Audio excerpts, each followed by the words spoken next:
नाज़रीन असां हिन वक़्तु मौजूदु आहियूं गड़ी खेरो जे पंजकुली चौक ते। ही जेको आहे जलसो ऐं धरणो हयो वियो आहे 5 साल अॻु जेकाबाद शहर में मारिजी वियल सनम उमराणी जे सिलसिले में गिरफ़्तार थियल उन जे भाउ शफ़क़त उमराणी जे लाइ त हुनजो जेको आहे गुज़िरियल 5 सालनि खां वठी केस कोन पियो हलायो वञे। इन सिलसिले में ही धरणो हयो वियो आहे त उहो केस हलायो वञे ऐं जेकॾहिं उहो ॾोही आहे या बेगुनाह आहे त उनखे कोर्ट में आंदो वञे ऐं इन केस खे अॻिते हलायो वञे। अचो त हिन धरणे में मौजूद शरीक माण्हुनि सां ॻाल्हि ॿोल कयूं था त हू हिन सिलसिले में वधीक छा था चवनि। बिस्मिल्लाहिर्रहमानिर्रहीम। अॼु जेकी रैली कढी वई आहे त उहा शफ़क़त ख़ान जी बेगुनाही जे ख़िलाफ़ कढी वई आहे। शफ़क़त ख़ान बेगुनाह जेको आहे 5 सालनि खां क़ैद आहे। 180 हाज़िरियूं थियूं आहिनि। 180 हाज़िरियुनि जे बावजूद बि जेको आहे हिनखे को खड़तेल न निकितो आहे त इहा जेका जुडिशियल लापरवाही आहे। जुडिशियल लापरवाही न थियणु खपे छो त ग़रीब जेके बि आहिनि उन्हनि खे इंसाफ़ ॾिनो वञे। हिन खां सवें जेके ॿिया बि क़ैदी आहिनि उहे जेके जेल में क़ैद पिया आहिनि त इहा सौ सिधो जेको आहे नाजाइज़ी ऐं ज़ुल्म आहे त केस जो जेको हिकिड़ो हल थियणु खपे। 180 हाज़िरियूं थियूं आहिनि त इन में जेको आहे रिज़ल्ट छो नथो मिले। रिज़ल्ट मिलणु खपे ऐं जुडिशियल इंक्वायरी थियणु खपे जंहिंमें डाउट आहे केस में त उहा ईअं न आहे त हिकिड़ो बेगुनाह जेको सालनि खां 20-30 साल लोड़नि था उन खां बाद में रिज़ल्ट इहो अचे थो त हीउ बेगुनाह आहे। त हाणे 30 सालनि खां पोइ जेकॾहिं हिकिड़ो माण्हू बेगुनाह थिए थो उनजी पूरी ज़िंदगी उते तबाह थी वई, उनजा बचा पोयों तबाह थी विया।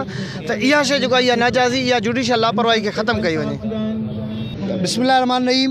ही असांजो पुरअमन एहतजाज मीर ज़ुल्फ़कार ख़ान शैलानी सरदार मोहम्मद सलाह शैलानी जे हुकुम ते गड़ी खेरे जे अवाम बाशऊर अवाम हिकिड़ो बेगुनाह बेकसूर जेको 5 सालनि खां वठी एडुकेट आहे उहो बेगुनाह जेल में भुगे थो।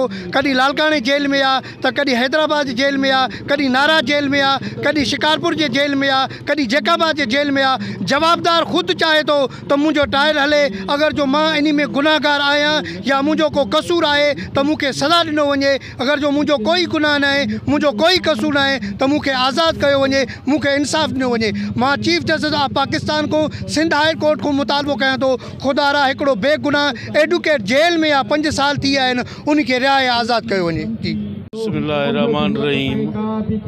जीअं त 31 डिसंबर सिटी जेकाबाद में सनम उमराणी जो क़त्ल थियो जंहिंजी FIR 1 जनवरी ते दाख़िल कई वई ऐं उन्ही में शफ़क़त उमराणी, लियाकत उमराणी, हाजी मीरल जो नालो ॾिनो वियो जेके उहे बेगुनाह हुया।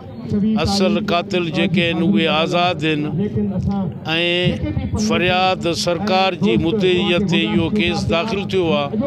कोई बि प्राइवेट गवाह वग़ैरह न हो ऐं इन डेड बॉडी सनम उमराणी जी बि शफ़क़त उमराणी जे भाउ लियाकत उमराणी वसूल कई। 15 रमज़ान 1 जनवरी इफ़्तार डिनर हो मुख़्तब फ़िक्र जे माण्हुनि जो शफ़क़त उमराणी वटि। उते फ़ोन आई त तव्हांजी भेण जो क़त्ल थी वियो आहे। इन में सिंध बलूचिस्तान जा मोज़ीन सियासी समाजी वर्कर उते आहे, उन्हनि जी डिनर पार्टी तो उन्ही में उते उनखे ख़बर पई त मुंहिंजी भेण जो मर्डर थियो आहे।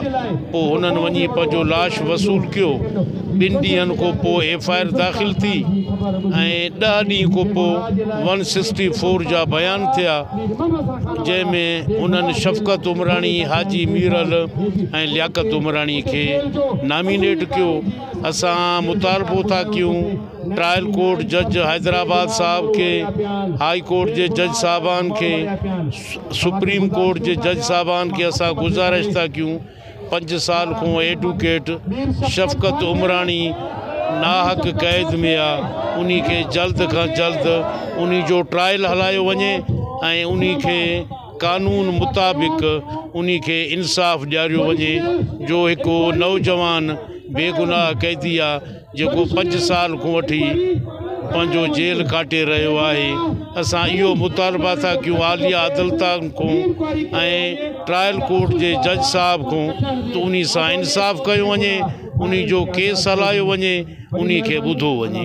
वरी महिरबानी। जी नाज़रीन, रैली में शरीक तव्हां जेको आहे हिननि माण्हुनि जूं ॻाल्हियूं ॿुधियूं।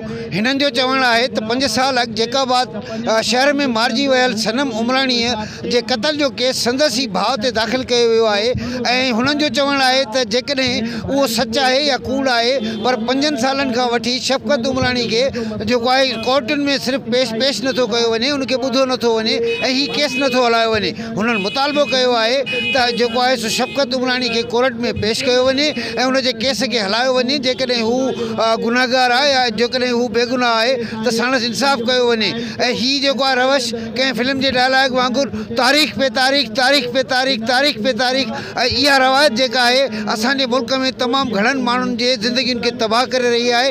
ऐं हुननि मुतालबो कयो आहे त शफ़क़त उमराणीअ खे जल्द खां जल्द कोर्ट में पेश करे संदसि ट्रायल कयो वञे। जेकॾहिं हू बेगुनाह आहे त हुनखे आज़ादु कयो वञे, जेकॾहिं गुनाहगार आहे त हुनखे सज़ा ॾिनी वञे। कैमरामैन गुलाबड़ो सां गॾु अमर सिंधी, जेकब न्यूज़, गढ़ी खेरो।